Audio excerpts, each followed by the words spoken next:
ఈరోజు మనం ఒక గొప్ప మనిషిని గుర్తు చేసుకుందాం. ఆయనే డాక్టర్ బిఆర్ అంబేద్కర్ గారు. ఆయన విజయాన్ని మాత్రమే చూస్తున్నాం మనం. విజయానికి వెనుక ఉన్న బాధ, అవమానం, పోరాటం మనం ఎప్పుడైనా ఆలోచించామా? ఒక చిన్న బాలుడు ఆయన. పాఠశాలకు వెళ్ళాడు, కానీ అతన్ని బెంచ్ మీద కూర్చొనివ్వలేదు. అతను నేల మీదే కూర్చునేవాడు. టీచర్ దగ్గరికి వెళ్ళి అడగడానికి కూడా భయపడేవాడు. ఎందుకంటే అతను ఏది తాకినా సరే వాళ్ళు పెట్టిన బిరుదు అస్పృశ్యుడు అంటారు. నీళ్లు తాగాలంటే కూడా ఎవరైనా దూరం నుంచి పోయాలి. తనకు తానే ఎప్పుడూ తాగలేదు.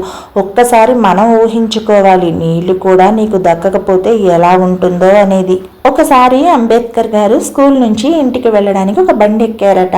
కానీ వాళ్ళు అంబేద్కర్ ఎవరో అని తెలియగానే డ్రైవర్ మధ్యలోనే దింపేశాడట.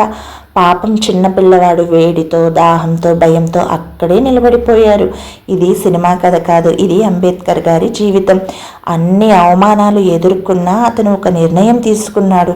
నన్ను ఎవరు తక్కువగా చూడలేరు, నేను చదువుతోనే నా విలువను నిరూపిస్తాను అని చెప్పేసి ఆయన అవమానాలని విజయంగా మార్చుకున్న గొప్ప మహనీయుడు.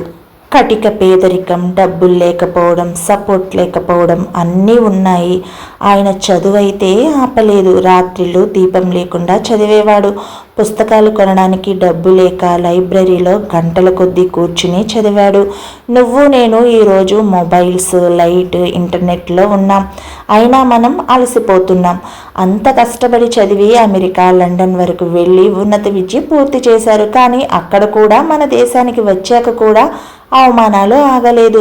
జాబ్ వచ్చినా సరే ఆఫీస్లో నీళ్లు కూడా ఎవ్వరూ ఇవ్వలేదు. రూమ్ అద్దెకి తీసుకోవాలంటే వాళ్ళు ఎవరో తెలుసుకున్నాక బయటకు పంపేశారు. ఇది ఒక మనిషి జీవితం కాదు, ఇది ఒక యుద్ధమే అనుకోవాలి. అయినా సరే ఆయన ఎప్పుడూ ఓడిపోలేదు, కన్నీళ్లు పెట్టుకుని కూర్చోలేదు. ఆయన తన బాధను బలం చేసుకున్నారు. చివరికి అదే మనిషి భారత రాజ్యాంగాన్ని రాసిన మహానుభావుడు అయ్యాడు. ప్రతి ఒక్కరికి సమాన హక్కులు రావడానికి, అస్పృశ్యత పోవడానికి, సమాజం మారడానికి తన జీవితం మొత్తం అంకితం చేశారు డాక్టర్ బిఆర్ అంబేద్కర్ గారు. ఈరోజు ఆయన జీవితం నుండి మనం నేర్చుకోవాల్సిన విషయాలు ఏంటంటే, ఈరోజు చిన్న సమస్యలకి మనం భయపడిపోతున్నాం. ఒక ఎగ్జామ్ ఫెయిల్ అయితే జీవితం అయిపోయిందని అనుకుంటున్నాం. ఎవరో ఒకరు ఏమన్నా అంటే మనసులో పెట్టుకుని కూర్చుంటున్నాం. కానీ ఒకసారి అంబేద్కర్ గారి జీవితాన్ని గుర్తుపెట్టుకోండి. నీకు ఉన్న సమస్యలు ఆయన చూసిన కష్టాల ముందు ఏమీ కావు. నీ దగ్గర ఉన్న సౌకర్యాలు ఆయనకి కలలో కూడా లేవు.